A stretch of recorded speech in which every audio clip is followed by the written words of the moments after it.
텐데요. 먼저 목사님이 잠깐 우리 기도하고 오늘 말씀 전하겠어요. 기도하겠습니다.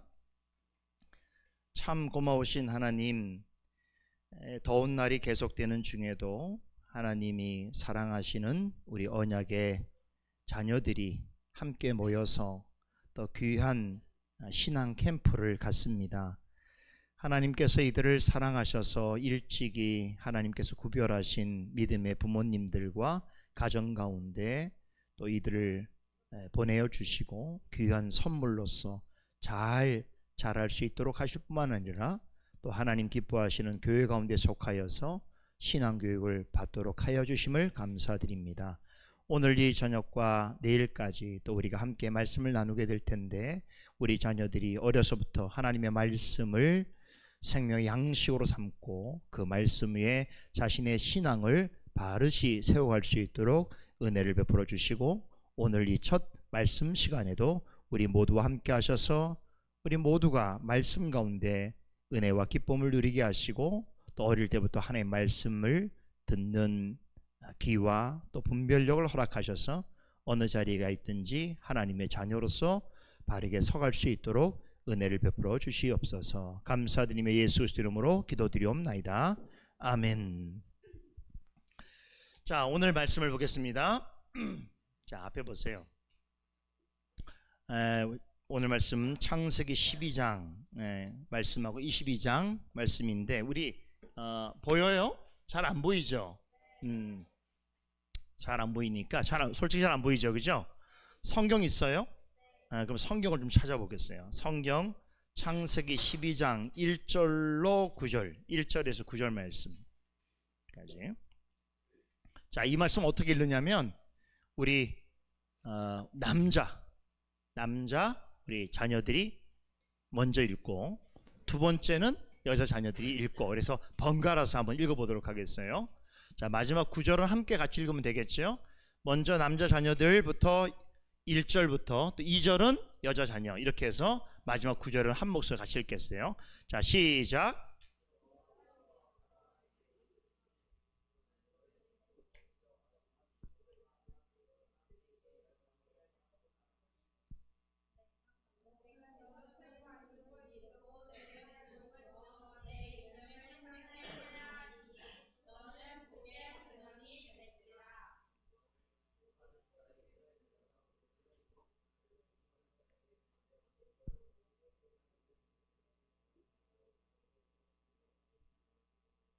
사 절.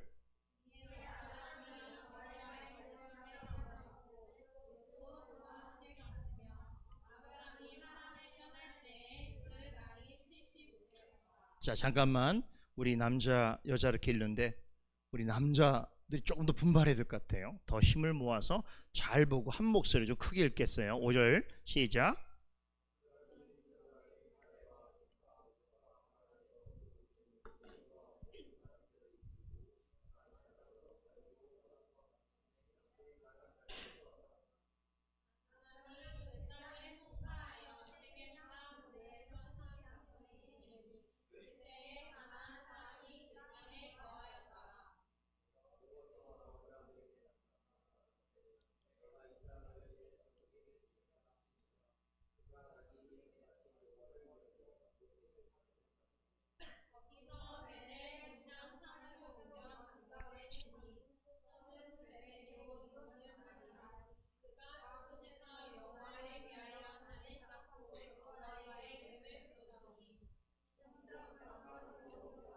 너무 잘했어요. 우리 한 구절 더 보겠어요. 창세기 이번 22장으로 가보겠어요.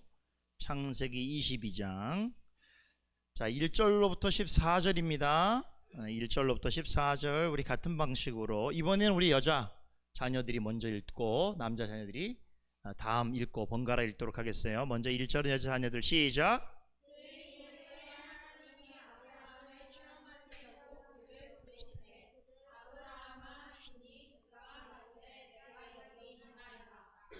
여호와께서 이르시되 내 아들 내 사랑하는 독자 이삭을 데리고 모리아 땅으로 가서 내가 내게 일러준 한 산 거기서 그를 번제로 드리라.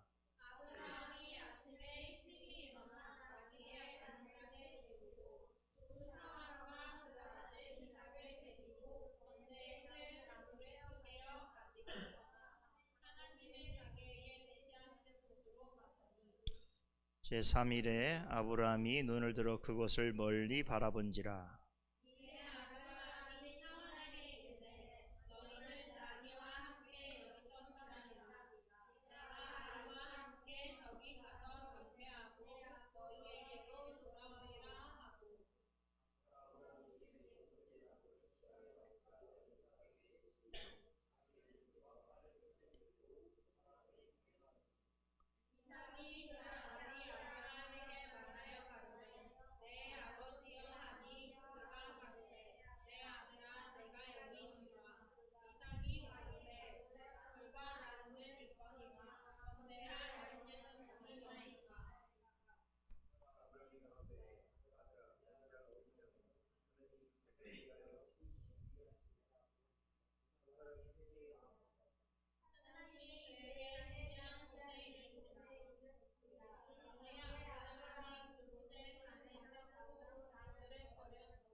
아브라함이 그 땅 이름을 여호와 이레라 하였으므로 오늘까지 사람들이 이르기를 여호와의 산에서 준비되리라 하느라.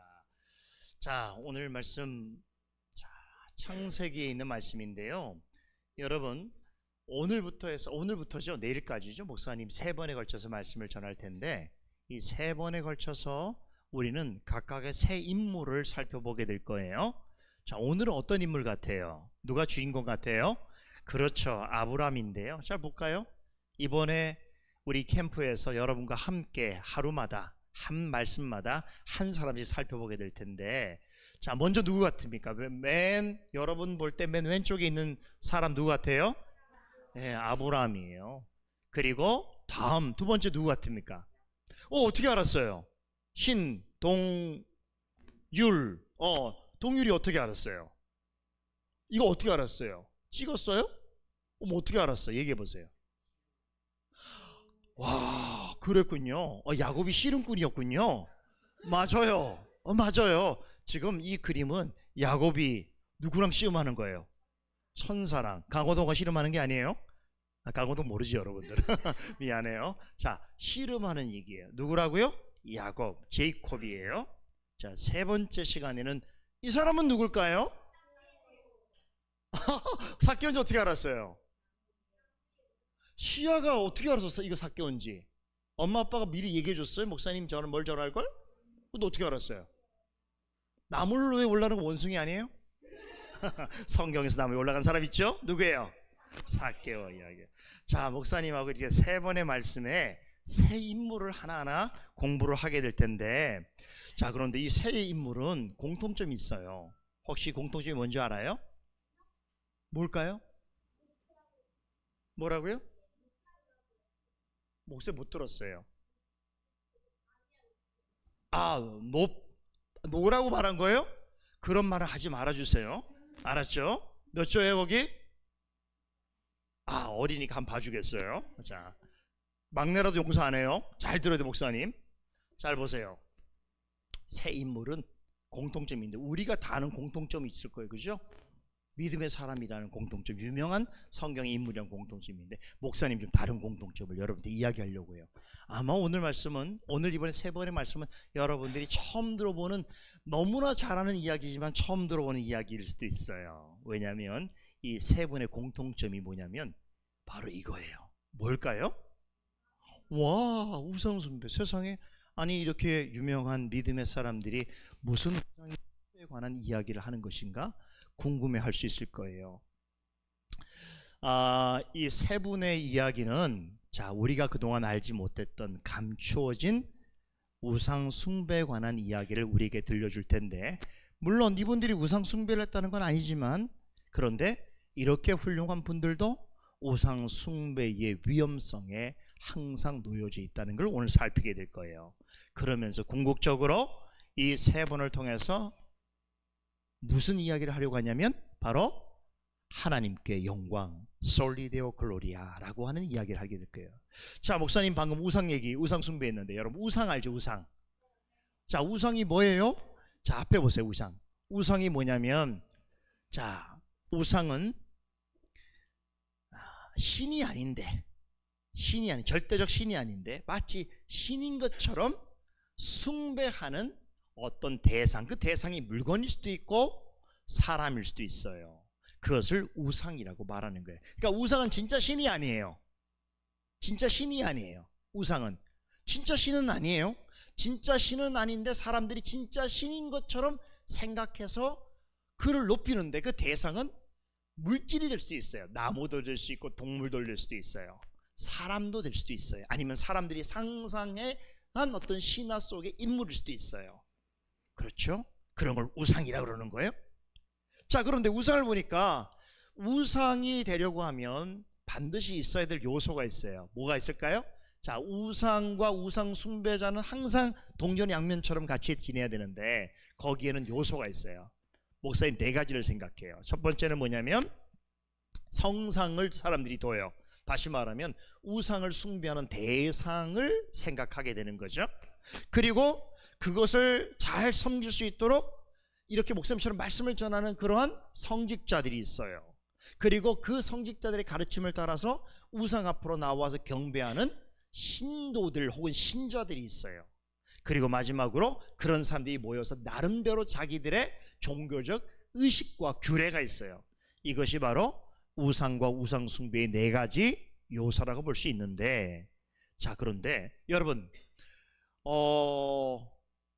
혹시 우상하면 생각나는 게 뭐가 있어요? 우리 지혜는 그냥 머릿속에 떠오르는 게 뭐가 있어요? 그 다음에 영성이 물어볼 거예요. 금 뭐해? 왜 금이 생각나요? 그렇지, 아까 봤죠. 우리 출애굽 시대 때 애굽에 있는 그 소 모양을 우상으로 섬겼잖아요. 금, 그리고 성상이에요. 그 다음에 하나 더 물어보겠어요. 우리 영성이는 우상하면 뭐가 생각나요? 우상 숭배하면 생각나는 게 뭐예요? 생각나는 그냥 얘기해 보세요. 깊이 생각하면 안 돼요. 그런 문제가 아니에요. 뭐 생각나요? 뭐? 금송아지 했던 얘기 또 했어요. 그러나 만든 이야기예요. 자, 이 얘기는 뭐냐면 전통적인 우상, 지금 어떡하지? 우리 정우가 손을 들었는데 정우가 이번에 만약에 너 이러면은 점수 깎일 텐데, 근데 제대로 된 답을 하기를 원하는데 한번 들어보도록 하겠어요. 우리 그러면 정호 뭐? 우상 숭배하면 뭐가 생각나요?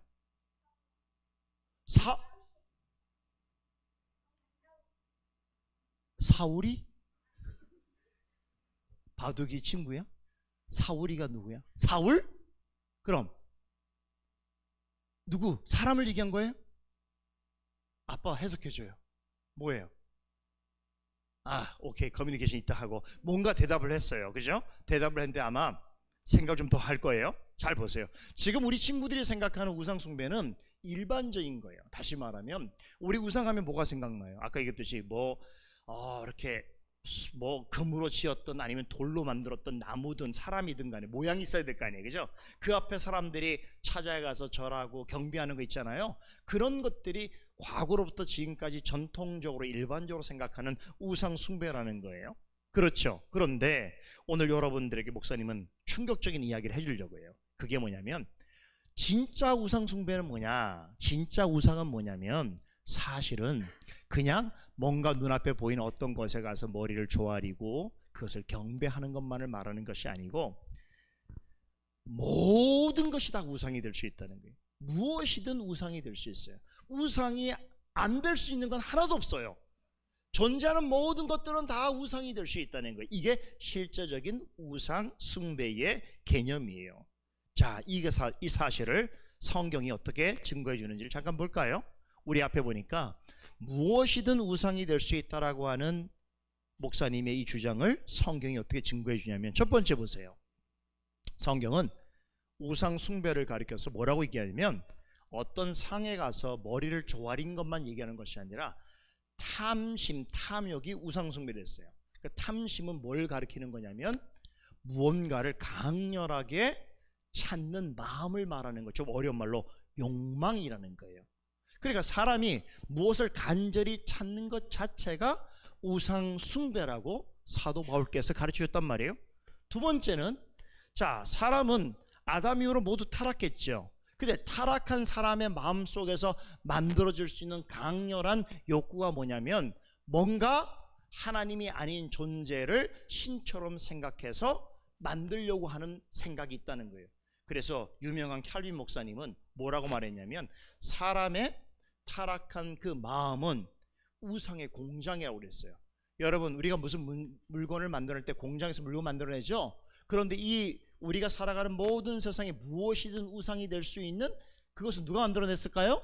사람이 만들었겠죠. 그 사람이 만들 수 있는 그 마음, 그것은 우상의 공장이라는 거예요. 그러니까 사람은 무엇이든지 우상을 만들어낼 수 있다는 거예요. 왜? 타락한 마음을 가지고 있기 때문에. 세 번째 보니까 더 중요한 것은 무엇이든 우상이 될 수 있는 이유가 뭐냐면, 성경 보면, 성경 보면 십계명 우리 잘 알고 있잖아요. 십계명 중에 첫 번째 계명이 우상 숭배를 하지 말란 계명인데 거기 뭐라고 얘기하는지 보세요. 너는 나 외에는 다른 신들, 여기 신들이라고 하니까 신이 하나만 있는 게 아니겠네요. 수없이 많은 것들이 다 신일 수 있어요. 사람들은 그런 신을 만들 수 있어요. 그런데 그 신을 어떻게 만드는가를 보세요. 하나님이 이렇게 말씀하세요. 자, 한번 읽어볼까요? 너를 위하여 새긴 우상을 만들지 말고. 자, 그럼 우상이 어떤 건지 보겠어요. 또 어디에? 자, 위에 하늘에 있는 모든 것이 다 우상이 될 수 있어요. 그 다음에 그렇지, 땅에 있는 모든 것들도 다 우상이 될 수 있어요. 또 세 번째, 저기 밑에 있는 땅 아래 물속에 있는 것들도 다 우상이 될 수 있다고 했어요. 여러분, 그러니까 성경을 보니까 십계명에서 뭐라고 말해요? 이 땅에 존재하는 모든 것, 하늘과 땅과 땅 아래에 있는 것, 그리고 사람의 마음속에서 만들어진 모든 것들도 다 우상이 될 수 있어요. 그러니까 과거의 우상 숭배라고 하는 것은 그냥 어떤 보여지는 대상에 가서 머리를 조아리고 경배하는 것 정도였는데, 성경에서 가르치는 실제적인 우상은 그게 아니고, 그걸 포함해서 그건 현상일 뿐이고, 또 실제적인 건 뭐냐? 존재하는 모든 것들은 다 우상이 될 수 있다. 왜? 사람이 마음이 타락했기 때문에. 성경은 그렇게 가르치고 있다는 거예요. 자, 다시 한번 보겠어요.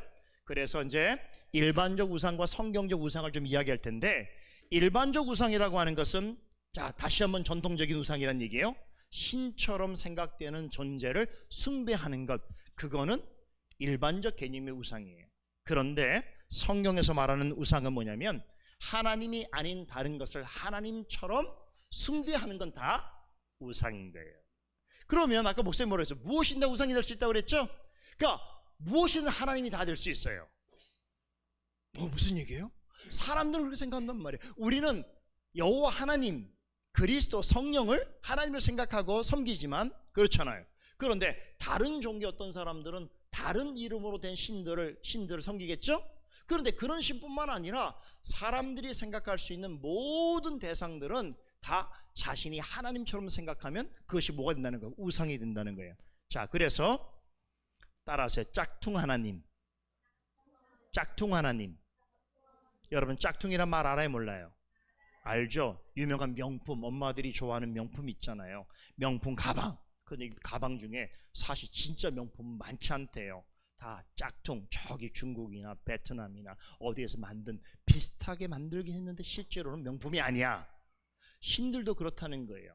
사람들이 신의 이름으로, 신의 개념으로 비슷하게 만들어서 숭배하는데 진짜 하나님은 아닌 거예요. 그런 하나님을 가리켜서 짝퉁 하나님이요, 우상이라고 얘기하는 거예요. 이게 성경의 가르침이에요. 목사님이 좋아하는 미국의 한 목사님이 있는데, 팀 켈러라는 목사님이 있어요. 이 목사님이 쓴 책이, 오늘 목사님이 이야기하고 있는 주제와 비슷한 내용을 이야기하는데, 여기 보면 이렇게 제목이 이래요. 책 제목이 뭐예요? 신은 사람이 만들 수 있어요, 없어요? 신이 사람을 만들겠죠. 그런데 지금 우리가 살아가는 세상에는 사람이 신을 만들 수 있다는 얘기예요. 이게 무슨 얘기냐면 바로 우상에 관한 얘기인데 이렇게 설명하고 있어요. 목사님 읽어볼게요. 우상이란 뭐냐면, 자 보세요. 하나님보다 더 중요한가? 그냥 대상만을 말하는 게 아니라 마음속에 하나님보다 더 중요하게 여기는 것. 또 뭐예요?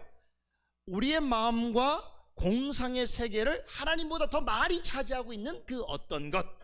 그리고 하나님만이 줄 수 있는 것을 줄 수 있다고 하는 것. 이게 다 우상이라는 거예요. 그러니까 지금 목사님 얘기 들으니까 우상은요 그냥 눈에 보이는 어떤 대상만을 말하는 게 아니네요. 더 중요한 것은 사람의 마음속에서 생각하는 아이디어, 그렇죠? 사람이 만들어낼 수 있는 어떤 것들이 다 우상이 될 수 있다는 얘기네요. 그렇죠. 더 중요한 것은 보세요. 사람이 하나님보다 좋아할 수 있는 어떤 것이 있다면 그건 다 우상이 될 수 있다는 거예요. 그러면 이런 우상은 도대체 어디에서 만들어지는가? 여기에서 만들어져요. 뭐예요? 바로 자 우리 골로새 3장 5절 같이 한번 읽어보겠습니다. 시작.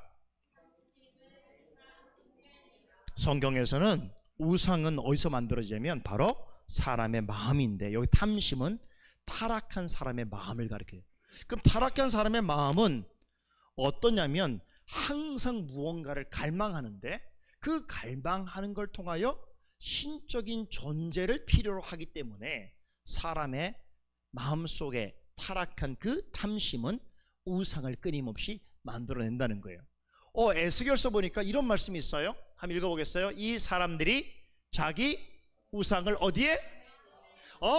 에스겔 선지자는 그렇게 얘기했어요. 사람들이 우상을 어디에 드리냐면 방 안에 드리거나 아니면 자기들이 어떤 신전에 드리는 것보다 마음 안에 드린다고 그랬어요. 이게 더 심각한 거예요. 왜냐하면 눈에 보이는 우상은 우리가 저건 우상 숭배라고 말할 수 있는데, 뭐 절에서 무슨 부처를 섬긴다든가 아니면 어떤 이상한 종교에서 이상한 신을 섬기는 건 야 저거 우상 숭배라고 말할 수 있는데, 사람의 마음속에 숨어있는 것은 눈에 보이지가 않거든요. 그런데 진짜 우상 숭배는 뭐냐면 그 신을 자기의 마음속에 이렇게 드리는 거예요. 근데 그게 뭐가 된다고요? 죄악의 걸림돌이 된다고 그랬어요. 그래서 우상 때문에 넘어지게 되는 거예요. 자, 사람들이 우상 숭배에 대해서 관심을 갖는 이유가 있어요. 세 가지를 목사님 생각했어요. 아까 답변했는데 첫 번째는 뭐라고요? 사람의 마음이 타락했기 때문에. 사람의 마음이 타락했다는 건 무슨 얘기냐면 더 이상 하나님이 필요 없다는 거예요. 어떤 하나님? 우리를 창조하시고 세계를 창조하시고 우리를 죄에서 구원하시고 심판하시는 하나님은 그렇게 중요하지 않아요. 오히려 그런 하나님보다 내가 생각하는 무엇이 하나님이 되어주기를 바라는 거예요.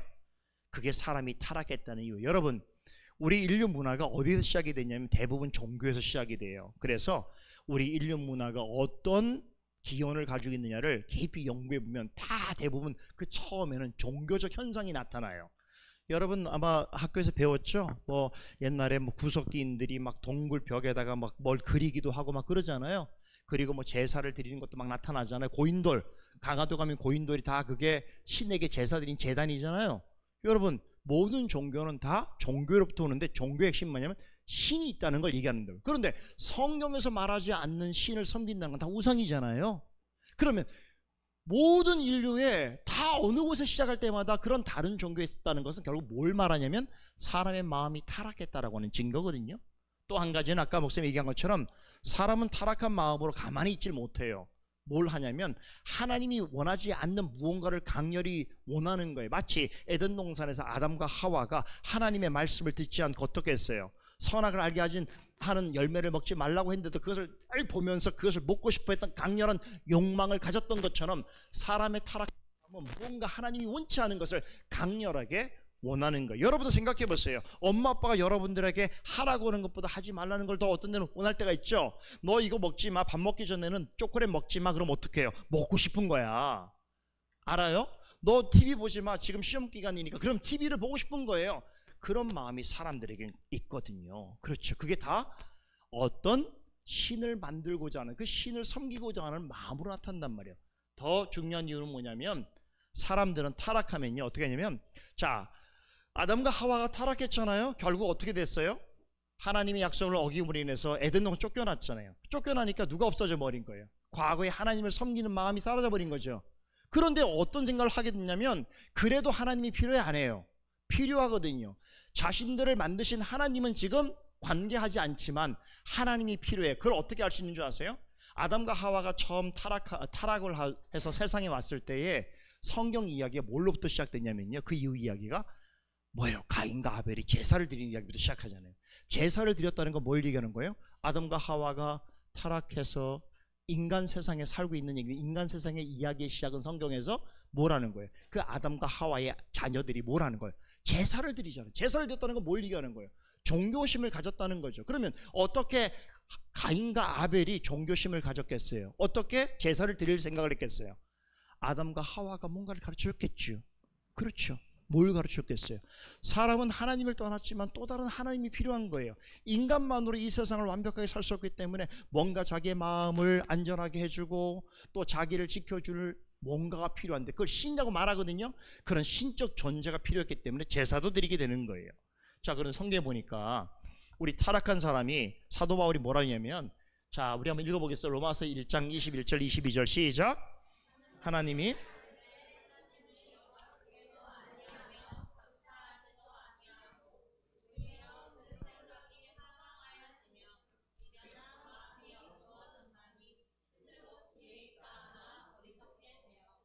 너무나 확실한 말씀이죠. 사도 바울께서 뭐라고 얘기냐면 타락한 사람이지만 하나님을 알려고 한다고 그랬어요. 근데 문제는 뭐냐면 하나님을 알려고 하는데 제대로 하나님을 알 수 없기 때문에 어떤 하나님을 만들 수밖에 없는 짝퉁을 만들게 되는 거예요. 그러니까 하나님, 사람이 타락했다고 동물이 된 거 아니에요? 동물에겐 종교가 있어요, 없어요? 동물이 신을 믿는다는 이야기 들어본 적이 있어요, 없어요? 동물이 예배를 참석한다는 얘기를 들어본 적이 있어요, 없어요? 동물은 그렇지 않아요. 동물은 그 자체로 종교가 없어요. 신이 필요 없어요. 그런데 사람은 타락해도 신이 필요했던 거예요. 그래서 뭔가 하나님을 찾으려고 애를 쓰는데 문제는 뭐냐면 마음이 타락했기 때문에 하나님을 올바로 찾을 수가 없어요. 그래서 뭐가 필요한 거예요? 대체물이 필요한 거야. 그 대체물이 뭘까요? 바로 우상이었던 거예요. 사도 바울이 그렇게 설명해 주고 있단 말이에요. 자, 그래서 이제 오늘 이 첫 번째 시간에는 여러분과 함께 한 인물에 관한 이야기를 살펴보면서 우리 믿는 사람들 마음속에도 깊이 숨어있는 우상이 어떤 것인지를 생각해 볼 텐데요, 바로 그 유명한 누구예요? 아브라함의 이야기를 여러분과 생각해 보려고 해요. 우리는 아브라함을 뭐라고 얘기하죠? 믿음의 조상이라고 말해요. 믿음의 조상, 믿음의 아버지란 말이에요. 그런데 놀랍게도 이 아브라함도 우상의 마음이 있었어요. 그런데 그거는 성경에서만 가르쳐주고 있는 거예요. 한번 볼까요? 자, 이 이야기를 하려면 여러분 이건 이제 안 봐도 돼요. 이제 목사님 얘기를 듣기만 하면 돼요. 자, 목사님 되게 힘세죠? 한 손으로 다 할 수 있어요. 이걸 한 손으로 다 옮겨. 여러분들은 못해요. 목사님 할 수 있어요. 잘 옮겼어요? 오케이. 자, 여러분, 하나님을 믿는 사람, 우리처럼 하나님 믿는 사람은 우상에 관심이 있을까 없을까요? 조심해야 돼요. 우리는 우상에 관심이 있을까 없을까요? 너 뭐야 도대체? 방금 전에 있을 더 지금 없 뭐 하는 거야? 정확하게 대답을 해줘. 너 자리를 정확하게 해줘. 뭐예요? 있어요 없어요? 우리 믿는 사람들이 우상에 관심이 있어요 없어요? 있어요? 그럼 너의 우상이 뭔데? 너 지금 어느 우상을 섬기고 있는데? 그렇게 웃지 마요. 자, 우리 믿는 사람이 우상을 섬길까 안 섬길까요? 섬기지는 않는다고 생각하지만 우리 믿는 사람도 우상에 가까이 다가갈 수 있다는 거예요. 그런데 여러분, 일반적인 이야기, 여러분 뭐 집 근처에 살고 있는 어느 교회를 다니는 어떤 분 이야기를 한다면 우리가 그 말을 믿기가 어려운데, 오늘 누구를 찾아볼게 되냐면 바로 아브라함을 찾아볼 거예요. 아브라함은 과연 우상에 대하여, 우상 숭배에 대해서 어떤 생각을 가지고 있느냐를 한번 생각해 본다면 우리 하나님 믿는 사람들도 이 부분에 대해서 어떤 기준이 생기겠죠? 자, 또 하나 중요한 것은 아브라함 통해서 우상의 유혹은 어떤 것이고 어떻게 우상을 극복할 것인가를 함께 나눠볼 텐데요, 이 얘기는 아브라함이 그랬다면 우리는 1000번 만번 그럴 수 있다는 거예요. 그래서 아브라함 얘기가 굉장히 중요한 이야기가 되는 거예요. 자, 성경의 아브라함 이야기는 굉장히 놀라운 이야기로부터 시작됩니다. 누가 졸고 있어요? 그 조는 목사님 달라고 그럴 거예요. 포도알을. 정 졸리면 포도알을 먹으면 돼요. 그거 먹지 마세요. 그거 먹지 말되 목사님 보세요. 오케이. 너무 피곤한 친구는 일어나서 그 자리에서 뛰세요. 그죠? 그게 창피하면 들어 누우세요. 그러면 돼요. 자면 안 돼요. 자, 목사님 보세요. 자, 성경에 모인 이 아브라함 얘기 어떻게 시작되냐면요, 정말 어마어마한 약속을 주시는 것으로 시작을 합니다. 원래 아브라함이 어디 살았던 사람인지 아세요? 어느 동네 사람 출신인 줄 아세요? 바로 갈대아 우르라는 것이에요. 이 갈대아 우르라는 것은요, 그림 하나만 더 볼게요. 갈대아 우르가 어디냐면 지도가 안 나오나요? 지도가 없네. 희한하네. 이 지도 그림인데 여하튼 보세요. 갈대아 우르가 여기에요. 여기가 어디냐면 요 밑에 여기 그 팔레스타인 여기 호수 뭐예요? 알겠어요? 여기가 뭐냐면은 그 페르시아 많이 있어요. 그리고 여기에 우리가 잘 알고 있는 그 이스라엘 백성들이 40년 동안 광야 생활했던 곳이 있죠? 그리고 여기 애굽 땅이 있단 말이에요. 그런데 바로 여기 아래 지금 이집트 정도예요. 그 남부 지역에 우르라고 하는 곳인데, 이 우르라는 곳은 어떤 곳이냐면 아주 전형적인 우상의 도시였어요. 그래서 이 아브라함의 아버지가 직업이 뭐냐면 우상을 이렇게 깎아서 팔고 우상 숭배하는 일에 관여해서 자기의 가문을 살리는 그런 사람이었단 말이에요. 그러니까 아브라함은 태어나자마자 아버지의 일을 보고 그 역시도 아버지의 일과 같은 그것을 너무나 자연스럽게 받아들이는 그런 사람이었던 것이지요. 그런데 이 우상 제조업자 가문에서 태어난 아브라함을 하나님께서 부르시는 장면으로부터 성경은 시작하거든요. 자, 그럴 때 하나님이 두 가지 약속을 해요. 부르실 때 따라하세요. 내가 살고 있는 땅과 아버지의 집을 떠나 내가 보여줄 땅으로 가라. 첫 번째가 바로 땅에 관한 약속이에요. 두 번째 약속은 내가 너로 큰 민족을 이루게 하여 너를 복의 근원이 되게 하리라. 후손에 관한 거예요. 그러니까 하나님이 지금 처음 아브라함을 만난 거예요. 재밌는 거 뭐냐면 하나님께서 아브라함을 부르실 때 아브라함은 우상에 아주 찌들어 있는 그런 도시에서 대대로 우상 숭배를 하는 가문 속에서 아버지가 우상 제조업자의 맏아들로 태어났단 말이에요. 그런데 오늘 하나님이 그에게 부르시는데 이렇게 내가 너에게 보여줄 땅으로 가라고 하시고, 그리고 내가 너로 큰 민족을 이루어 주겠다라고 약속하시는 말씀을 가리키면서 하나님께서 떠나라고 말씀하신단 말이에요. 그런데 아브라함이 이 모든 것을, 자신이 갖고 있는 모든 친숙한 것을 모두 다 버리고 떠나라고 하실 때에 여러분 이게 쉽겠어요? 안 쉽겠어요? 다시 말해서 과거로부터 지금까지 살아오면서 자기가 터전을 잡았던 그런 동네, 친척, 또 친구, 그죠? 다녔던 학교, 직장, 모든 것들을 다 정리하고 떠나라는 거예요. 그런데 더 문제는 뭐냐면 떠나야 될 곳이 어딘지도 몰라. 명확하게 하나님이 어느 곳으로 가라 그러면 가긴 가겠는데 곳도 얘기하지 않으셨어요. 그냥 내가 너에게 보여줄 땅으로 가라라고만 말씀하셨단 말이에요. 얼마나 막막해요. 더군다나 더 큰 문제는 뭐냐면 아브라함은 자기를 부르시는 하나님에 대해서 알아요, 몰라요? 몰라요. 그 하나님이라도 알면 하나님 알았습니다 하고 따라가는데 하나님이란 분도 알지 못하던 상황이었단 말이에요. 그럼에도 불구하고 그분의 지시를 받고 부모, 형제, 고향, 산천을 완전히 모든 걸 내려놓고 떠나가야 하는 상황이 되었다는 것이죠. 여러분들 같으면은 이런 상황에서 떠날 수 있겠어요? 만약에 하나님께서 오늘에도 여러분들의 모든 생활을 다 접고 여러분들이 익숙한 모든 삶을 다 버리고 어딘가로 가라고 하면, 내가 너에게 지시할 땅으로 가라면 갈 수 있겠어요? 이건 굉장히 어려운 이야기예요. 다시 말해서 하나님께서 왜 굳이 아브라함에게 자기가 익숙했던 고향 산천과 부모 형제와 갈대아 우르에 살았던 모든 것들을 다 내려놓고 가라고 하셨냐면, 그건 다르게 말하자면 네가 살고 있는 우상의 문화로부터 우상으로부터 완전히 단절하라는 거예요. 왜 이게 중요하냐면 그동안 그도 모르게 자신은 우상을 숭배한다고 생각했을까요? 아브라함은 전혀 아니에요.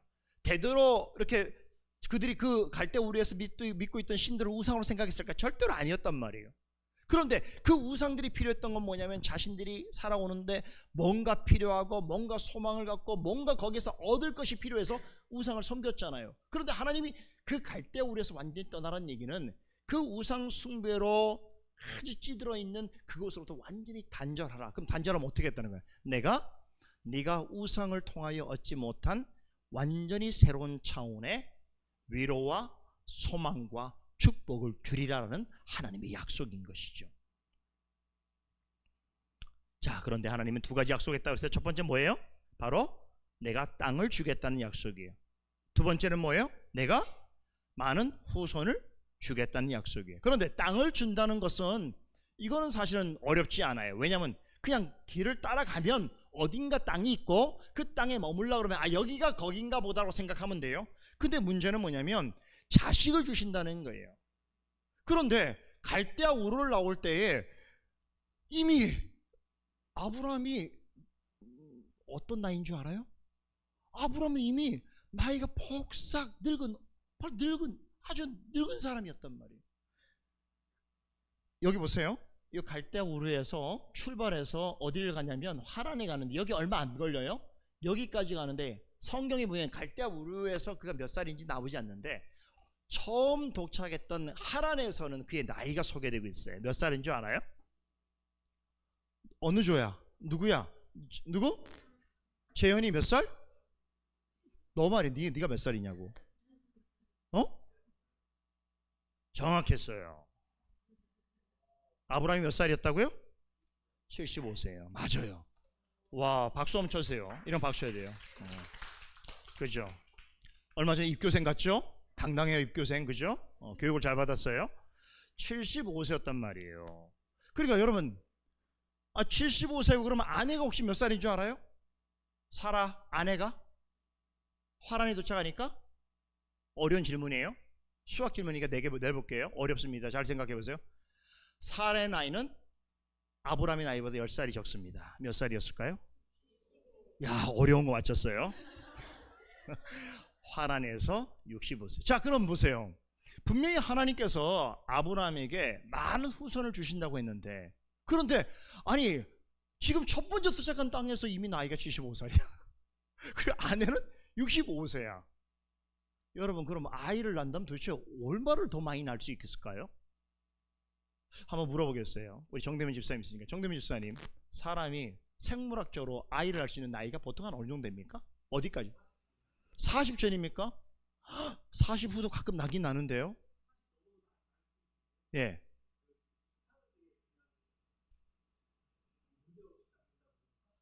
보세요. 사람 나이가 40 정도가 그 생물학적으로 아이를 할 수 있는 그 최대치인데 박균 선생님 더 이상하게 낳았어요 아이를? 그러니까 표정이 그거 아닌데 막 이런 표정인데 지금 얘는 보통 평균적으로 40 있단 말이에요. 그런데 지금 사라 나이가 얼마라고요? 65세야. 65세 할머니가 어떻게 아이를 낳냔 말이야. 더군다나 남편은 몇 살이야? 아브라함은? 75세야. 그 75세 할아버지고 할머니인데 어떻게 아이를 낳냔 말이야. 그 다음에 많은 후손을 얻는다고 하니까 땅은 얻는 건 쉬울 수 있어. 땅은 가서 그냥 있는 곳이 땅이니까. 근데 분명히 하나님 약속하셨는데 많은 후손을 준다는데 도대체 어떻게 할아버지 할머니가 아이를 낳지? 여러분 더 놀라지 마세요. 충격받지 마세요. 아브라함이 100세 때까지 아이가 없었어요. 여러분 이게 말이 됩니까? 하나님이 벌써 아이를 주신다고 하신 약속이 30년 전 약속인데 30년 동안 사라 사이에 아이를 낳지 못했단 말이에요. 그러니까 아브라함이 마음이 조급할까 안 조급할까요? 되게 조급하겠죠. 왜냐하면 분명히 하나님께서 아이를 낳는다고 하셨고 그 아이들이 수많은 후손들이 조상이 된다고 했는데 그러면 자기 속으로 난 아이가 있어야 될 거 아니야. 지금처럼 무슨 입양 문화도 없잖아. 그럼 어떻게 아이를 낳아? 자기 아내는 벌써 이제 쭈글쭈글 할머니가 됐는데 100세면 어떻게 돼? 90세 됐단 말이에요. 어떻게 아이를 낳냔 말이에요. 그래서 너무 마음이 조급했어요. 아브라함이. 어떤 일을 벌이는 줄 알아요? 그래도 아이를 낳아야 되겠거든. 낳는 게 하나님 뜻 같거든. 그래갖고요, 사라하고 아기를 낳지 않고 글쎄 사라의 몸종인 여인을 취해서 아이를 낳아요. 그 아이가 누군지 알아요? 그 몸종은 젊었어요. 그 아이를 낳을 수 있었어요. 그 몸종이 하갈이라는 여인인데 하갈 사이에 아이를 낳아요. 그 아이가 누군지 알아요? 이스마엘이에요. 그런데 문제는 뭐냐면 하나님께서 지금 아브라함을 불러서 내가 많은 후손의 아비가 되겠다고 하실 때 바로 그 하갈의 몸에서 나온 자녀를 말했을까요? No, 아니에요. 하나님의 뜻은 달리 있었어요. 그런데 너무 마음이 조급한 아브라함이 글쎄 자기가 생각해 보니까 더 나이가 먹었다가는 아버지 역할도 할 수가 없어. 아이를 할 수도 없어. 그러니까 자기 아내의 여종을 취해서, 젊은 여종을 취해서 아이를 낳는데 그 아이가 바로 이스마엘이에요. 그런데 이스마엘 낳았으면 아브라함이 좋아했을까 안 좋아했을까요? 좋아했죠. 자기 몸으로 낳은 아이들이 있는데 되게 좋아했겠지. 근데 그 아들이 행복이었을까 불행이었을까? 불행의 씨앗이었어. 와, 그게 문제야. 여러분 나중에요, 이 하갈 사이에 난 이스마엘이 어떻게 되는 줄 알아요? 아브라함의 집에서 쫓겨나는데 나중에 먼 곳에 가서 일을 가면서 뭐가 되냐면, 여러분 나중 역사를 쭉 보면 이스라엘 백성들을 괴롭히는 이방 민족의 조상들이 다 돼버려요. 그러니까 사실은 아브라함의 그 계율로 보게 된다면 이스마엘은 오히려 아브라함에게 축복이 아니라 아브라함에게 저주 같은 일이었단 말이에요. 더 충격적인 얘기 줄까요? 여러분 아브라함은 나중에 어느 종교의 조상이 되는 줄 알아요? 이슬람의 조상이 돼요. 이슬람 종교.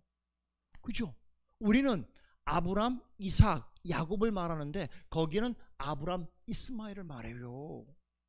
그래 우리 기독교와 전혀 다른 대척점에 서 있는 종교의 조상이 누가 돼요? 이스마엘이 있단 말이에요. 이런 걸 생각해 본다면 목사님 생각에는 아브람의 큰 실수예요. 사실 아브람이 인간의 생각으로는 충분히 할 수 있는 생각이었지만 하나님 분명히 누구의 몸을 통하여 자녀를 주신다고 그러면 그의 아내인 사라를 통해서 주신다고 약속하셨다는 건데 그가 믿지 못했던 거예요. 그러다가 여러분 이제 나이가 한참 먹었어. 이제 99살 때가 됐어요. 99살 때 하나님이 아브람을 다시 불러요. 아브라마, 아브라마. 하나님, 그 하나님이 전에 제가 저기 갈대우리에서 나올 때, 화란에서 나올 때 그 하나님이십니까? 그렇다. 그러면서 하나님께서 그때 하셨던 약속을 다시 말씀하시면서 이렇게 말씀하세요. 너에게 많은 후손을 주어서 너로 하여금 여러 민족의 아비가 되게 하겠고 너의 아내 사라도 아들을 낳게 하여서 그녀로 인하여 민족의 어머니가 되게 하겠다라고 몇 살 때? 아브라함이 99살. 그러면 아내는 몇 살이야? 사라는 89살이야. 여러분 이게 믿겨집니까? 안 믿겨집니까? 사실 이 소식을 하나님의 천사가 전해줬는데 아브람과 사라가 이 소식을 듣고 어떤 반응을 보였는지 아세요? 아이고 이게 무슨 소리야 도대체. 어이없네. 여기서 나온 거야 이 대사가. 어이없네.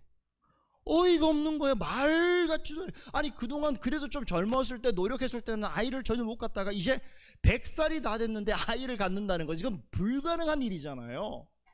그런데 하나님이 말씀하셨어요.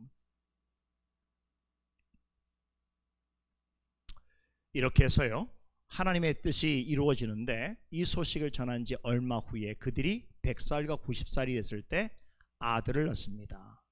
여러분 인간으로는 불가능한 일이 벌어졌는데 얼마나 간절히 찾던 아이였어요. 기다리던 아이였어요. 그러면 아브람과 사라에게는 어떤 날이 이제 오게 된 거예요? 꿈 같은 날이 시작이 된 거예요. 그야말로 행복 시작이 된 거예요.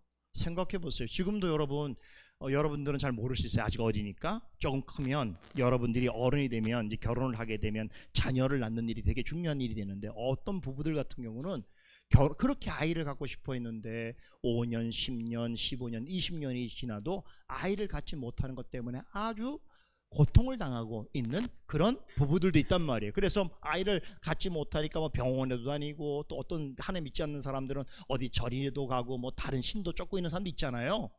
이만큼 아이를 갖고 싶은데 못 갖는 것은 너무나 힘든 일이야. 그런데 하나님께서 이미 30년 전에 그들을 부르셨는데 그때부터 지금까지 많은 민족의 조상이 되겠다고 말씀해 주셨으면 적어도 아이 하나는 낳아야 되는데 하나를 낳을 수가 없는 거야. 하나 낳았던 이스마엘은 문제가 돼버렸던 거잖아요.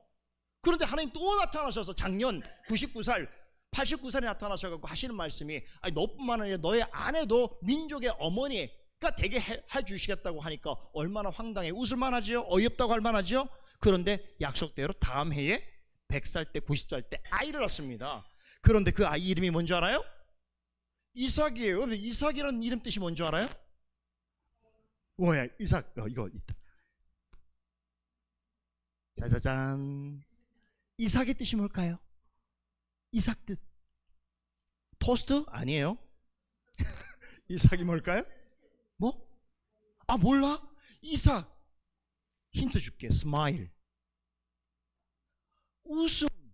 아 그렇구나. 야 동률이 너 잘한다. 어휴 그냥 되게 잘하네. 동률이가 국제학교 다닌대요. 그래서 한국말보다 영어를 더 잘한대요. 진짜죠? 그래서 그 어려운 스마일을 지금 알고 있는 거예요. 여러분이 놀래네. 동률이 자 잘했어요. 야, 동률이 너무 잘하는데. 야, 동진이? 아, 동신이죠. 아, 동오. 와, 동호가 옆에서 지금 막 이 불타오른 경쟁심을 약간 느낀 것 같은데. 자, 기대를 한번 해볼게요. 자, 보세요. 이삭이 뭐냐면 스마일이야. 웃음이란 말이야. 그런데 이 웃음의 뜻이 되게 재밌잖아요. 예전에 하나님의 말씀을 듣고 어떻게 했다고? 비웃었단 말이야. 비웃음은 원래 웃음이 아니란 뜻인데 비웃었어. 아 이게 말도 안 돼. 어이없다고 그랬단 말이야.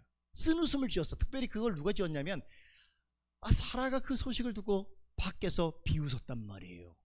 왜냐하면 자기가 이제 완전 할머니가 된 100살이 다 되는 90살 된 할머니가 어떻게 아이를 낳는 말이야. 그죠? 그런데 아이를 낳는다고 또 천사가 와서 얘기하니까 이거 거짓말 아니야? 구라치는 거 아니야? 생각했단 말이에요. 그런데 100살 때 진짜 아들을 얻었어. 그럼 어떻게 될까? 진정한 행복의 미소를 짓겠죠? 그래서 두 사람이 행복한 시간을 보내게 됐어요. 야 여러분 근데 여기에는요 자 보세요. 밝음과 어둠이 있어요. 모든 일에는 양면이 있거든요. 양면성이 있어요. 근데 아담에게 있어서 이 아들을 아브라함에게 있어서 이삭을 얻은 것의 밝음은 뭘까요? 정말 소원하고 그렇게 간절히 기다리는 아들을 얻었으니까 얼마나 행복해요. 그냥 그 부부는 나이가 들었지만 정말 얼굴에 미소가 끊일 날이 없을 거야. 그런데 거기에는 또 어둠이 있어요. 어떤 어둠이 있을까요? 이제 이 두 부부는 오직 이삭에만 관심을 갖는 사람이 되었던 거예요. 왜 그래요? 100살 때 낳은 외아들인데 얼마나 귀해요. 그러니까 아무것도 보이는 게 없는 거라 그냥 이 아들만 보게 되어지는 거예요. 자 그런데 그럼에도 불구하고 아브라함에게 있어서는 행복한 나날이 계속 지속이 될 것 같았던 그 일이 오래 가지 않아서 멈춰버리는 일이 생겨버렸어요. 몇 해 지나지 않아서 이 어린 이삭이 이제 어린 아이가 되었을 때에 예상치 못한 충격적인 일이 벌어집니다. 혹시 어떤 일인 줄 아세요? 하나님이 다시 아브라함을 찾아요. 아브라함아 하나님 너무 좋아요.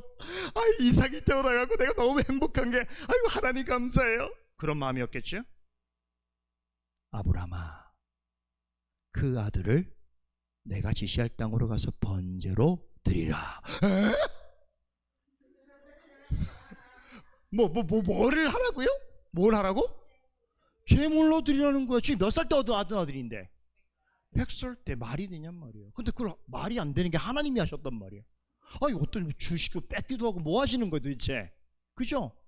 아니 그러니까 이 소식은 사실은 이 아브람과 사라에게는 정말 하늘이 무너질 이야기 아니야. 정말 100살 때 얻은 그 귀한 아들 때문에 행복한 시간이 그나마 지금 즐겁게 살아오는데 하나님이 그 아들을 번제가 뭔지 아세요 여러분? 제물로 바치는데 그냥 제물로 바치는 게 아니에요. 짐승을 제물로 바칠 때는 어떻게 해요? 죽인 다음에 토막을 쳐서 불로 태워버리는 거야. 그런데 아들을 그렇게 바치라고 한다는 게 이게 상상이나 될 수 있는 말이냔 말이야. 하나님이 무슨 식인종이셔? 하나님이 어떻게 왜 사람을 바치라는 거야? 생각할 만하죠? 충격적인 이야기를 듣게 된 거예요. 그런데 아브라함이 어떻게 했을까요? 그 명령에 따랐을까 안 따랐을까요? 여러분들 같으면 따르겠어요 안 따르겠어요? 와, 그렇게 강력하게 안 따른다. 그렇기 때문에 하나님이 그런 시험을 안 주시는 거야. 걱정하지 마세요. 절대로 하나님은 그 시험 안 주실 거예요. 그런데 아브라함은 정말로 어려운 일이었지만, 우리의 인간의 생각으로는 도저히 상상할 수 없는 일이었지만 그것을 따르게 됐어요. 그래서 여기에 퀘스천이 많은 거예요. 도대체 어떻게 100살 때 얻은 아들을 다시 번제로 바칠 수 있습니까? 도대체 그런 부모의 마음은 무엇입니까? 라고 오래전부터 철학자들이 연구를 했어요. 그래서 얻은 대답이 뭐냐면, 유명한 키에르케고라고 하는 철학자가 이 문제를 오랫동안 깊이 생각을 했는데, 그래서 얻은 답이 뭐냐면 바로 믿음인데, 그 믿음은 불합리하고 비이성적이다, 이렇게 답을 했어요. 쉽게 말하면 인간이 가지고 있는 기본적인 생각으로는 도저히 생각할 수 없는, 그렇다고 아브라함이 미친 겁니까? 그건 아니잖아요. 정상적인 사람이고 정상적인 사고를 하는데, 보통의 사람은 상상할 수 없는 일을 한 것은 뭐밖에 없냐면 믿음이라는 것밖에 없는데, 그 믿음이라는 건 우리가 갖고 있는 인간의 기본적인 상식과 생각과는 전혀 맞지 않는 비이성적이고 불합리한 것이다라고 철학자가 말하게 됐단 말이에요. 그만큼 어려운 일, 이만큼 예외가 되는 일을 아브라함이 하게 되었던 것이에요. 그래서 이것을 나중에 보면 히브리 기자도 아브라함이 시험을 받았지만 믿음으로 이삭을 바쳤다라고 말하는데, 정말 믿음으로 해야 돼요. 그런데 목사님은요, 이번에 성경을 이렇게 연구하면서 매우 놀라운 사실 하나를 발견한 게 있어요. 이렇게 생각해 봤어요. 아무리 믿음이 비이성적이고 불합리한 것이라고 하더라도, 아니 보이지 않는 하나님이 자신에게 할 수 없는 요구를 하는데 어떻게 아브라함은 그 요구를 들을 수 있냐는 거야. 만약에 하나님이 목사님한테 진짜 그렇게, 목사님도 딸이 둘이 있잖아, 딸 있는데 너 다음날 가서 딸을 번제로 바쳐, 그러면 어떻게 하냔 말이야. 난 할 수 있을까 없을까? 어떻게 없다고 단정하니? 힘들 거야. 그죠? 생각해도 끔찍하잖아. 그래서 생각해 봤단 말이야. 도대체 어떤 믿음을 가졌길래 아브라함은 이런 일을 할 수 있었을까 그랬는데, 목사님 이번에 굉장히 놀라운 사실 하나를 발견해서, 성경에서 그동안 못 봤던 말씀인데요, 창세기 22장 5절 누가 한번 읽어보세요. 창세기 22장 5절. 자, 큰 목소리 읽어보세요.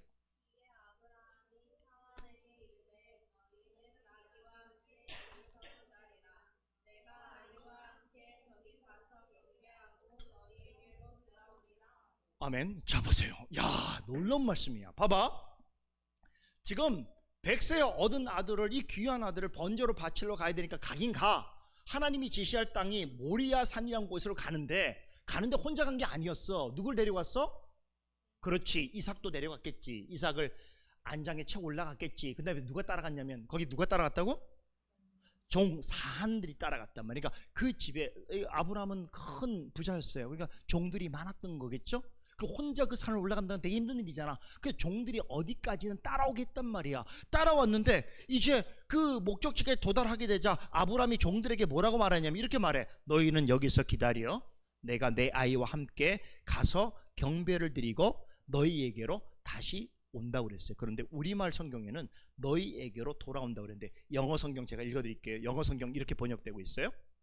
We'll worship, 우리는 경배할 거야. And, 그리고 then we'll come back to you, 너희들에게 어떻게 하는 거야? 우리가 돌아올 거야.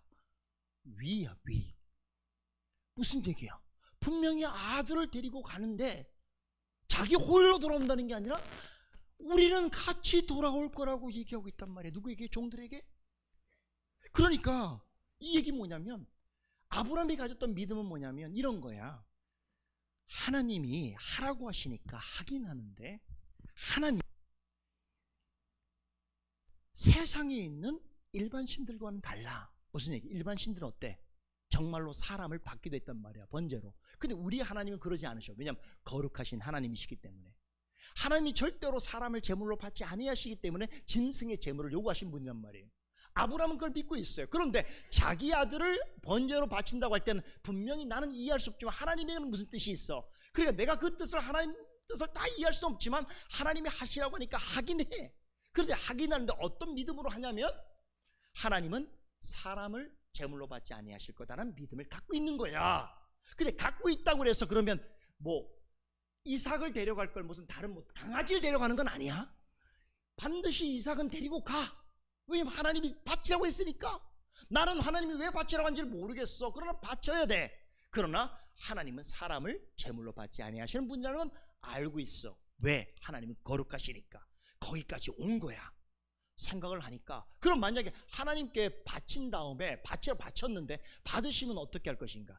하나님은 다음 선하신 어떤 뜻이 있을 거라고 하는 믿음을 갖고 있었던 거예요. 그래서 종들에게 뭐라고 얘기하냐면 너희들은 여기서 기다려. 우리가 가서 경배를 드리고. 그래서 우리죠? 누구예요? 이삭과 함께 하나님께 경배 드리고, 번제로 말하지 않아요. 월십이라고 그래요. 예배를 드리고 어떻게 한다고? 그리고 다시 너에게로 돌아올 거라고 이야기하고 있는 거예요. 야, 이 점이 멋있는 거야. 아브라함은 하나님의 명령을 따르지만 그는 하나님의 은혜로우시고 자비로우시고 거룩하신 성품을 알고 있는 사람인 것이죠. 그래서 반드시 아들과 돌아오게 될 거라고 얘기했어요. 그러면 아들과 돌아온다고 할 때는 이런 생각도 있었을 수 있어요. 인간적이니까 내가 만약에 아들을 죽여, 어쩔 수 없이, 왜냐하면 번제로 드려야 돼. 그러면 하나님께서 살리실 거라고 생각한 거야. 어떻게까지는 하나님께서 다시 돌아오도록 하시겠다는 생각을 가지고 갔기 때문에 거길 갈 수 있는 거지. 진짜로 내가 아이를 죽여버리고 그 아이를 뭐 어떻게 해버린다고 하면, 그 아이가 돌아오지 않는다고 한다면 어떻게 그렇게 당당하게 그 산을 올라갈 수 있겠냔 말이에요. 그렇죠. 이런 믿음을 가지고 보세요. 제단 위에다가 이제 어떻게 합니까?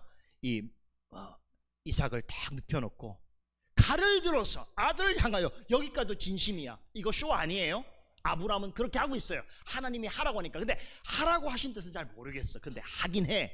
그러나 마음 한편으로 하나님은 사람을 받지 아니하신 분이시고 하나님은 은혜롭고 자비로우셔서 내 아들, 내가 설령 이 아들을 하나님께 드려도 하나님께서는 나에게 그보다 더 귀한 것을 주시려고 하는 생각을 그는 분명히 가지고 있어요. 그런 믿음이 있기 때문에 칼을 들어서 그 아이를 향해서 내리치려고 하는 순간 음성이 들려요. 아브라함아, 아브라함아. 다급하게 부르신 하나님의 음성이 그의 귓전을 때렸어요. 제가 여기 있습니다. 하나님 혹시 못 볼까봐. 하나님 제가 여기 있습니다. 저 여기 있어요. 하나님 저 찾으셨잖아요. 하나님께서 천사를 보내서 뭐라고 했는지 아세요? 그 아이에게 손대지 말라. 네가 하나님을 경외하는 줄을 내가 아노라. 이렇게 말씀하셨어요. 이야, 기가 막힌 이야기죠. 그 순간, 절체절명의 순간에 하나님께서 천사를 보내서 그 하는 일을 맡겼어요. 그러면서 뭐예요? 그 천사가 숲을 가르쳐. 그 숲에 가니까 뭐가 있냐? 막 뭐가 움직여. 가서 보니까 뭐가 있어? 순양 한 마리가 거기에 걸려 있었던 거야. 그리고 그 양으로 순염소죠. 순염소가 걸려 있었던 거. 뭐라는 거야?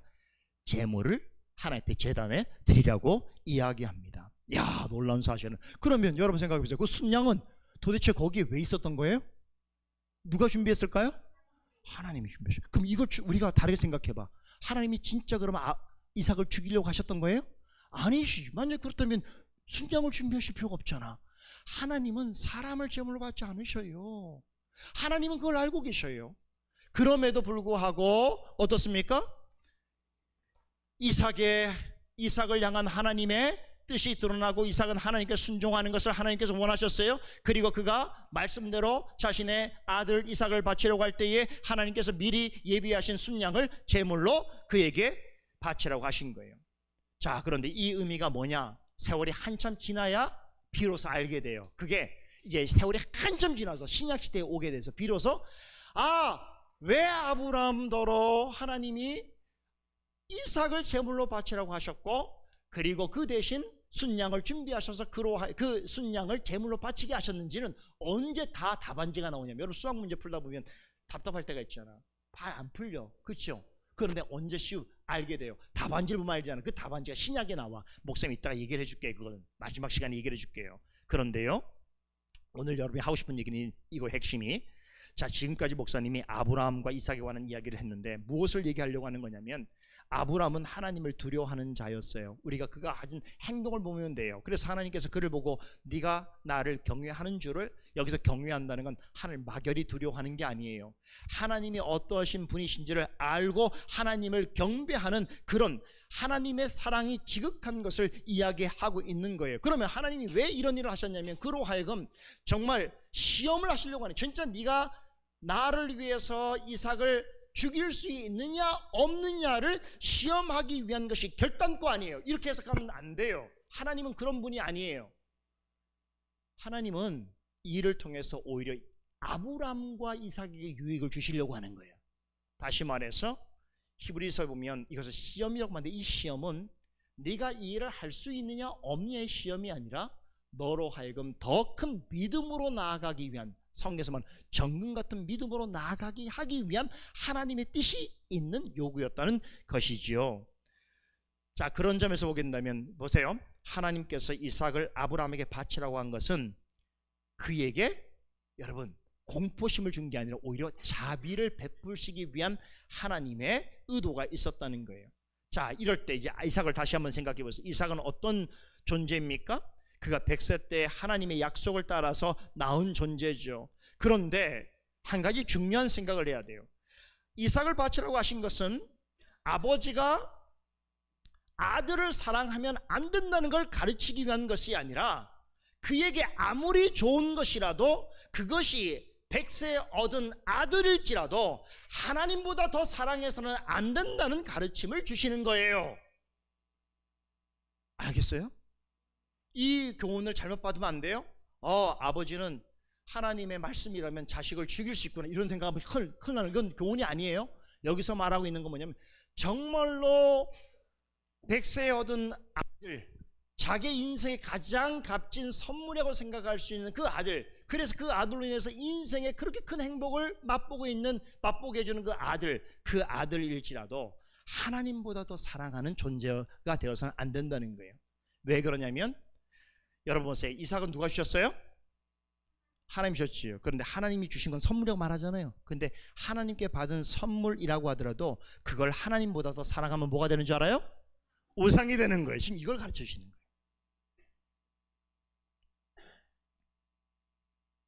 만약에 생각해 보세요. 아브라함이 진짜로 이삭을 너무 사랑해서, 성경은 재밌는 거 뭐냐면 아브라함이 이삭을 낳기 전까지는 하나님에 대해서 굉장히 하나님하고 소통이 잘 돼요. 그런데 아브라함이 이삭을 낳은 후로부터는 하나님을 찾지 않아요.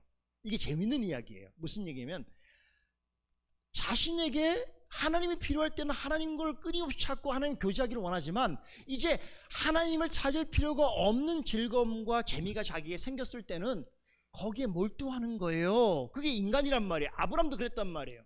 그런데 하나님께서 그런 찰나에 만약에 아브라함이 자신의 아들 이삭을 우상처럼 대하거나 우상으로 만드는 일을 하나님께서 내버려두셨다면, 다시 말하면 개입하지 않으셨다면 어떻게 됐을까요? 아브라함을 하나님께서 불러내신 뜻이 이루어지지 못할 뿐만 아니라 그 아브라함 자신과 이삭에게도 좋을 일이 결코 아닌 것이죠. 여러분, 목사님이 아까 우상을 뭐라고 그랬죠? 우상은 하나님보다 더 좋아하는 것, 그게 무엇이든 우상이 될 수 있어요. 성경은 그렇게 가르쳐요. 100세 얻은 아들이랄지라도 하나님보다 더 좋아하고 그에게 하나님부터 얻을 만한 모든 좋은 것들, 그 대상을 통해서 얻으려고 하는 것이 바로 우상인 것이에요. 자, 이런 차원에서 아브라함에게 이삭은 어느 정도의 우상이었던 것이에요. 그래서 하나님께서 그를 혹독하게 다루시는 거예요. 적어도 믿음의 모든 인류에 있어서 믿음의 아버지가 될 사람이라고 한다면 이 시험을 이겨내야 되는 거예요. 만약에 여기서 아브라함이 넘어지거나 실수하게 되면 어떻게 돼요? 그 이후로 나타날 모든 믿음의 후손들은 어떻게 됩니까? 잘못된 신앙의 기준을 갖게 될 거란 말이에요. 바르지 못한 것을 생각하게 될 것이에요. 무슨 얘기입니까? 나에게 주신 하나님의 선물을 우상처럼 생각해도 되는구나, 이걸 하나님부터 더 소중하게 여기도 괜찮았구나 라고 생각하게 될 것이죠. 그런 잘못된 기준을 갖지 않도록 하시기 위해서 하나님께서 아브라함을 아주 강렬하게 가혹하게 다루신 것이죠. 만일에 이삭의 번제 사건이 하나님께서 이삭을 바치라고 하는 요구가 없었다고 한다면 아브라함의 가정에 있어서 이삭은 어떤 존재가 되었을까요? 여러분, 중국의 자녀들을 가리켜서, 중국 아시죠? 중국, 차이나에 여러분 과거에 한 자녀 정책이라는 게 있었어요. 그게 1980년대부터 시작했는데, 중국은 인구가 엄청 많잖아요. 근데 인구가 많은 게 국력이기도 하지만 중국은 오히려 국력이라보다는 국력이 쇠진됐어요. 그 당시에는. 왜 그러냐면 너무 인구가 많다 보니까 많으면 어떻게 돼요? 많이 먹겠죠, 많이 쓰겠죠. 이러니까 국력이 떨어질 수밖에 없는 거예요. 그 당시에 중국의 사이즈로는 그 10몇억 되는 인구를 다 먹여 살리기가 없고, 거기다 플러스에 더 많이 늘어난다면 중국은 어려움에 빠질 수 있었을 거예요. 그래서 강력하게 중국 정부에서 뭘 하냐면 무조건 한 가정에 한 자녀만 낳으라는 게 중국의 법으로 정했어요. 그래서 절대로 한 가정에 둘 이상 나면 어떻게 돼요? 큰일 나.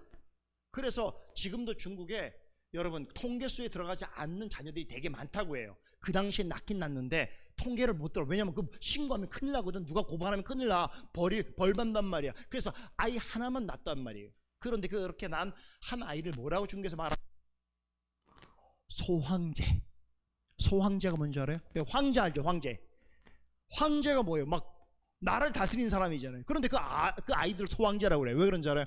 아니, 아이를 하나밖에 못 만들어 국가가 법으로 정하니까 이 한 아이가 사라지면 어떻게 돼? 그 집안은 끝나버리잖아. 그러니까 이 아이를 금지옥엽, 그 아이가 원하는 모든 걸 다 들어줘야 한단 말이야. 그러니까 이 아이가 황제가 되는 거야. 그 중국의 이것은 하나의 문화가 되어버렸어. 그래서 이 부모들이 이 한 아이를 위해서 자기의 목숨을 다 버릴 정도로 자기의 모든 걸 다 들여서 이 아이를 키우게, 이런 세상이 되었단 말이에요. 여러분, 목사님 무슨 얘기하는지 알겠죠? 바로 가장 사랑한다고 하는 아이가 그들에게는 우상이 되었단 말이죠. 만약에 목사님 생각에 하나님께서 아브라함에게 개입하지 않으셨다면 바로 아브라함과 사라에게도 똑같은 일이 일어났을 거예요. 이 부부는 이삭을 자신의 인생의 희망이자 기쁨으로 여겼을 것이고, 이 이삭의 행복과 성공에서 자신들의 삶의 의미와 가치를 찾으려고 했을 거예요. 지금 우리 한국에도 가끔 그런 부모님들이 있어요. 자기 자녀를 너무 사랑하다 보니까 그 자녀의 행복이 곧 나의 행복이야. 자신이 없어. 그런데 문제는 뭐냐면 그 자녀가 자신의 기대치를 맞춰주면 행복한데, 그렇게까지 자녀를 위해서 올인했는데 자녀가 엇나가거나 부모의 뜻하고 다르게 되면 어떻게 돼? 실망하고 내가 너를 괜히 낳았다고 그러고 막 자녀를 막 힘들게 하는 거야. 그래서 그 가정은 불행해지는 거란 말이에요. 그런 일들이 실제로 벌어지고 있는 거예요. 여러분, 자녀는 하나님이 주신 귀한 선물이죠. 그런데 성경 우리 아브라함 오늘 말씀 보니까 이렇게 귀한 자녀라도 뭐가 될 수 있다? 무엇이든 우상이 될 수 있다. 우상이 될 수 있는 거예요. 하나님의 선물이라도 그 선물을 너무 집착하고 너무 그 선물에만 집중하게 되면 오히려 마음의 중심에 있어야 될 하나님의 자리를 밀쳐버리고 그것을 우상으로 섬긴단 말이에요. 그럼 왜 이삭은 결국 희생되지 않았을까? 요 얘기만 하고 뭘 마치겠어요? 아까 목사님 얘기했죠. 번제로 드리라고 하셨는데 하나님께서 뭘 미리 준비하셨다고요? 순양인가요? 순양이에요? 순양이군요. 순양을 미리 준비해 두셨다고 그랬죠. 이 순양은 누구를 얘기하는 걸까요? 이건 앞으로 나타날 어떤 일에 대한 그림자예요. 다시 말해서 보세요. 하나님께서 요구하신다면 아브라함이나 이삭이나 다 죽을 수 있어요. 그런데 죽어야 되지만, 죽을 수 있지만 그 대신에 누군가의 죽음을 통해서 그의 죄를 속죄하는 방식을 하나님께서 이미 구약 성경부터, 구약 시대부터 가르쳐 주셨단 말이죠. 그게 뭡니까? 바로 예수 그리스도의 십자가 죽음에 대한 예표라는 거예요. 그러니까 아브라함에게 번제를 드리려고 하면서 실제로 이삭을 취하지 아니하시고 하나님이 준비하신 순양을 준비하셔서 그를 받으셨다는 것은 앞으로 우리의 모든 죄를 대신하여서 그것을 짊어지고 우리를 구원하시기 위해서 십자가에 죽으신 예수 그리스도를 가리킨다는 것이에요. 그래서 예수님은 우리 죄를 대신하여서 번제물이 되셨다는데, 그럼 왜 예수님이 우리를 위해서 번제물이 되셔야 되는가? 모든 우리의 죄에 대하여 단번에 우리의 죄를 사함받도록 하시고, 그 사함받은 우리를 하나님께로 인도하실 수 있는 유일한 분은 예수 그리스도밖에 없기 때문인 것이에요. 그래서 자, 우리의 마음속에, 오늘 결론이에요. 자, 우리의 마음속에는 아브라함이 이삭을 대한 것처럼 대단한 믿음을 가지고 있는 아브라함도 이삭을 너무 소중히 여기다 보니까 그를 우상으로 여길 수 있는 그런 일들이 있었어요. 중요한 것은, 자, 이삭을 진정으로 살리려면 어떻게 해야 될까요? 방법이? 사실은 이삭을 버려야 되는 거예요. 이삭을 버린다는 건 이삭을 집 밖으로 버린다는 것이 아니라 이삭을 향한 무한한 애정, 이삭을 향한 집착, 이삭을 향한 과도한 그런 관심을 어떻게 몰아내버리고 그 중심에 하나님을 섬겨야 한다는 것이에요. 만약에 아브라함이 외아들 이삭에게만 집중했다면 아까 말씀드린 것처럼 그 아들이 잠시 기쁨이고 즐거움이 됐을 수도 있겠지만 어때요? 그 아들은 실제로는 아브라함에게 있어서 불행이 될 수도 있었어요. 그렇죠? 그런데 그렇게 될 수 있는 상황에서 하나님께서 아브라함에게 이삭을 번제로 드림으로 말씀하심으로써 정말 자신이 사랑해야 될 궁극적인 대상이 누구인지를 가르쳐 주신 것이에요. 자, 결론입니다. 우리 안에도, 아브라함도 자식을 우상으로 둘 수 있었다면 우리 안에도 그런 우상들이 충분히 있을 수 있는 거예요. 그런데 우리는 내 속에 있는 이 우상을 보세요. 제거할 때에 두 가지 반응이 나타나요. 첫 번째는 뭐냐면 극도의 슬픔과 절망이 생길 수 있어요. 아마 아브람보다 사라가 그랬을 거예요. 사라가 아들을 바치라는 요구를 있었을 때 차마 성경에 보면 이 사라가 그 얘기를 들은 이후에 나타나진 않아요. 왜 그렇겠어요? 어떻게 자기의 자식을, 자기가 90살이 낳은 그 아들을 번제로 드리러 가는데 마중 나갈 수 있겠어요? 어떻게 가서 배웅할 수 있겠어요? 어떻게 그 모습을 쳐다볼 수 있겠어요? 다시 말해서 사라는 그 소식을 듣고 극도의 슬픔과 절망 가운데 빠졌어요. 우리도 마찬가지예요. 우리 안에 있는 우상을 제거한다고 했을 때는 그런 일들이 우리 가운데 생길 수 있어요. 왜냐하면 내가 너무 집착했기 때문에, 내가 너무 애정을 가졌기 때문에 그걸 버리려고 할 때는 너무나 힘든 일이야. 그런데 또 다른 반응이 있을 수 있어요. 그게 뭐냐? 믿음으로 받아들일 때에 여러분 어떻게 되는 줄 아세요? 믿음으로 받아들일 때에 바로 우리는 아브람처럼 어디를 가야 되는가? 산으로 가야 돼. 왜 산으로 가야 될까요? 여기 산은 뭘 얘기하는 거예요? 우리가 그토록 사랑하는 우상을 버리는 곳이죠. 그 버리는 곳이 산이에요. 우리에게도 우상들이 마음속에 많아요. 이제 앞으로 목사님 두 번의 말씀을 더 드릴 텐데, 두 번의 이 성경의 인물들도 매우 놀랍게도 또 다른 주제의 우상에 심취했던 사람들이에요. 그런데 그들이 어떻게 앉아서요? 믿음으로 받아들여서 마치 아브람처럼 하나님의 말씀을 따라서 산으로 올라갔어요. 그 산으로 올라가서 어떻게 했어요? 자신이 목숨을 걸고 그렇게 사랑한다고 집착하고 애착을 가졌던 그 우상을 어떻게 했어요? 그 짝퉁 우상, 자기의 아들이지만 짝퉁 우상이, 나에게 짝퉁 우상인 그 이삭을 하나님께 드렸어요. 정확하게 말하면 자기의 마음속에서 제거해버렸어요. 그랬을 때 어떻습니까? 다시 하나님을 찾고 만나게 되는 것이죠.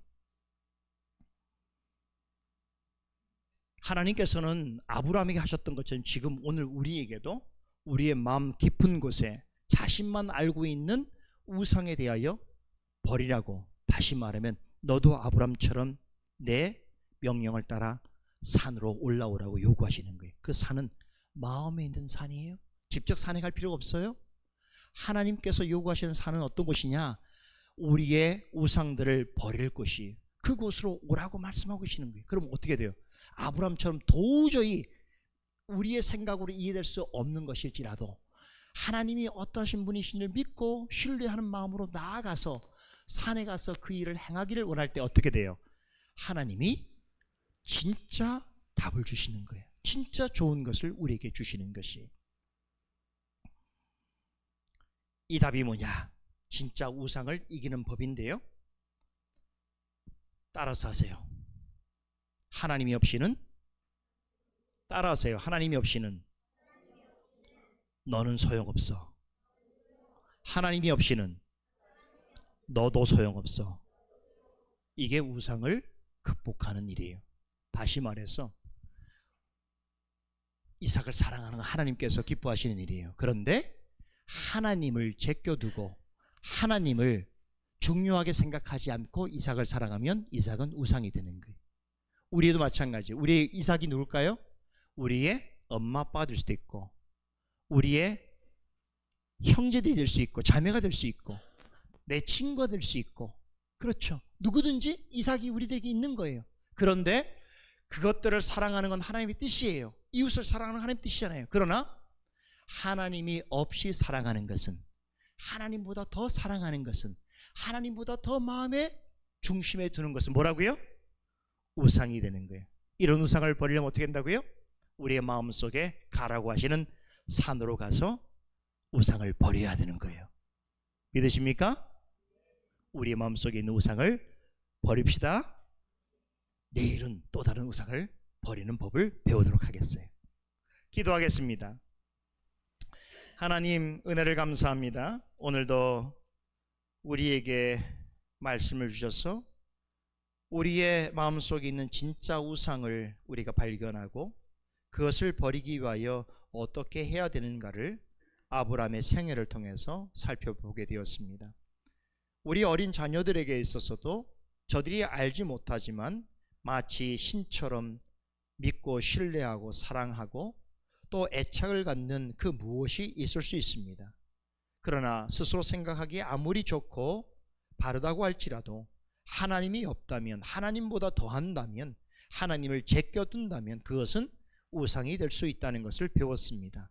어려서부터 하나님을 경외하는 마음을 갖고 오직 하나님을 최고의 선하시고 자비로우시고 거룩하시고 신실하신 오직 하나님으로 믿고 나아감으로 오직 하나님께 영광 돌리는 우리 자녀들이 될 수 있도록 은혜를 베풀어 주세요. 예수님의 이름으로 기도드리옵나이다. 아멘.